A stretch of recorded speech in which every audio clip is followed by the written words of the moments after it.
Hi అండి. ఈరోజు మంగళవారం జూన్ 18వ తారీఖు నిర్జల ఏకాదశి. అసలు ఈ నిర్జల ఏకాదశి ఏంటో తెలుసుకుందాం. లో 24 ఏకాదశులు ఉంటే ఇది అత్యంత శుభప్రదమైనటువంటిది. ఎందుకు అని అంటే చిన్న కథ ద్వారా చెప్తాను వినండి.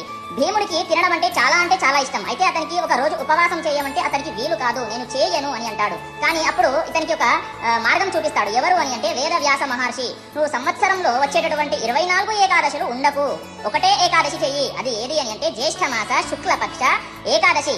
దీన్ని నిర్జల ఏకాదశి అంటారు. ఈ ఒక్క ఏకాదశి చెయ్యి, నీకు సంవత్సరంలో ఎన్ని అయితే ఏకాదశులు వస్తాయో అవన్నీ ఉన్నంత ఫలితం వస్తుంది అని చెప్పేసి చెబుతాడు.